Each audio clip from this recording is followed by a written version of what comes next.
2 years ago, I made a decision that completely altered the trajectory of my life. It was a choice that reshaped my marriage, my sense of self, and everything I once believed about love. The moment my world collapsed is something I will never forget. It was a quiet afternoon in a hotel room, one I had secretly visited more times than I could count. There I was with Kevin, my boss, caught in a tangled situation that had begun innocently but quickly spiraled beyond my control. That day, however, everything changed. The door suddenly burst open with a force that made my heart stop. Standing there was David, my husband. His face was a storm of emotions, shock, fury, and an unbearable depth of hurt. Before I could utter a single word, his hand came up and struck my face with sharp intensity. The sound of the slap lingered in the stillness of the room.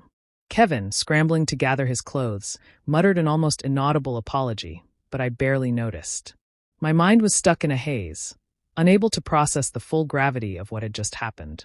Yet, it was David's expression that would haunt me forever. More than just anger or betrayal, it was pure devastation. In that moment, I knew I had shattered something beyond repair, something that might never heal. David turned and left without another word. I didn't hear from him for an entire week. I stayed at a friend's place, waiting in silence, hoping for a message or a call, but none ever came. When I finally returned to our home, the eerie emptiness hit me first. His belongings were gone.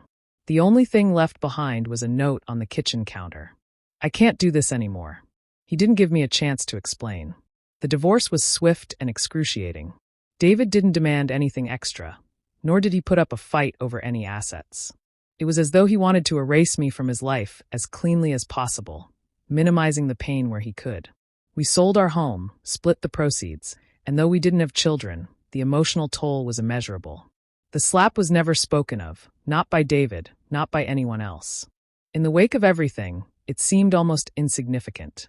I never reported it, never discussed it, not even with Kevin, who disappeared shortly after, transferring to a different company. What once felt like an exciting, secret escape had unraveled into nothing but chaos. I was left to face the consequences alone. No husband, no lover, and no respect from the colleagues who quickly learned about my betrayal. Over the past 2 years, I've had endless time to reflect on the disaster I created. I searched for answers, buried myself in therapy, and questioned what had driven me to betray David so recklessly. The painful truth was that it had nothing to do with him. David had been a wonderful husband, kind, supportive, and loving. The affair wasn't about a lack in him. It was about a void in me, a desperate attempt to rediscover something I thought I had lost. But when the dust settled, all I found was emptiness. In an effort to escape the crushing guilt, I moved to a new city, hoping for a fresh start. I found a new job, rented a modest apartment, and tried to rebuild. But while the surroundings changed, the guilt remained. It clung to me, lurking in the quiet moments, a relentless reminder of the pain I had caused. I had tried reaching out to David, sending messages in the hope of offering another apology, but I never got a response. I couldn't fault him for it. If our roles had been reversed, I wasn't sure I would have been able to forgive either. Then, about 6 months ago, I heard from a mutual friend that David had moved on. He was in a new relationship with someone named Anna, a woman who embodied everything I wasn't. She was steady, dependable, and faithful. A sharp pang of jealousy hit me. But it was more than that. It was the final confirmation that any lingering hope I had of reconciliation was gone. David was moving forward with his life, leaving me to face the harsh reality that I had become just another chapter in his past, one he had no interest in revisiting. Despite the sting of that realization, I continued working on myself. I threw myself into therapy, focusing on rebuilding my shattered self-esteem. Some days, I felt like I was making progress. Other days, the weight of shame threatened to consume me.